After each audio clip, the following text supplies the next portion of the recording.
Hello, special adobo nga pala para sa ating minamahal para hindi kayo palayasin. Tara, samahan mo magluto. Tuwag ko yung misis ko. What's up? Ito na nga pala mga ingredients. Mga kailangan natin sa pagluluto. Manok, oyster sauce, paminta, patatas, sili, bawang, sibuyas, may tubig, toyo, suka, ketchup, at soft drinks. Ayan mga kailangan natin.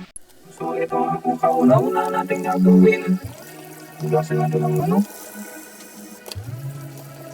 Hugasan natin ang maigi. Hanggang sa luminaw ang tubig. Ayan. So ayan, simulan natin paghiwa ng bawang.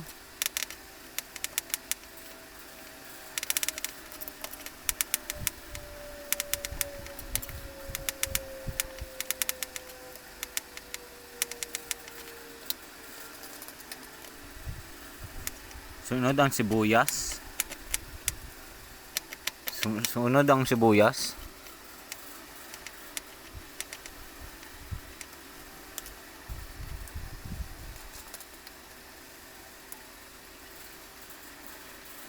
Ito, ibang style naman ng paghiwa ng sibuyas.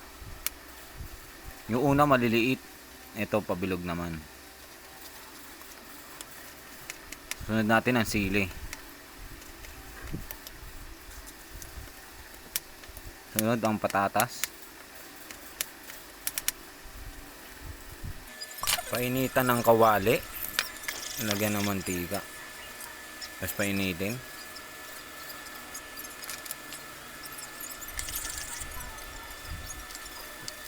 Ilagay ang bawang. Gisayin ng bawang. Lagyan ng sibuyas. Sili. Sabay ilagay natin ng sili. Patatas.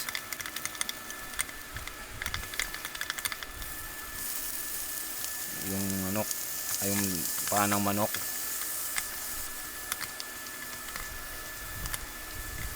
May kasama mga laman-laman din yan. Laman ng manok. Lagyan ng toyo. Para toyoin lalo ang misis natin.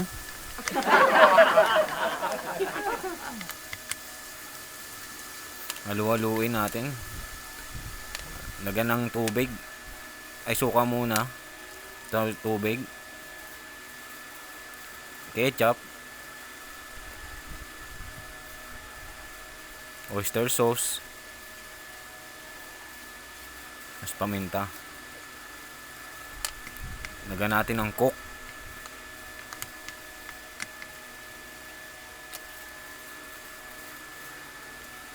Lagyan natin ng paminta ulit. Halu-haluin natin. Sabay lagyan ng takip. Buksan natin ang takip.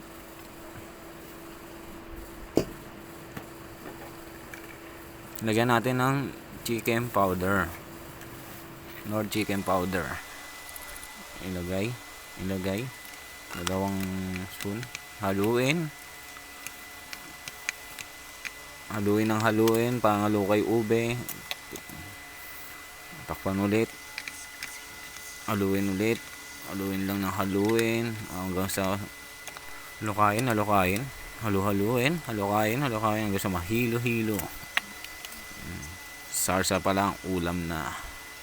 Yan. Lagyan natin ng toppings. Sibuyas. Yung kaninang kinat natin ng pabilog.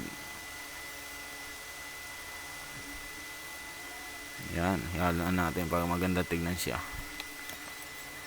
Takpan natin ulit. After 45 minutes. So, ready na. Pwede natin tikman. Ang sarap. Goods na goods. So, yan ang finished product natin. Hope you like it.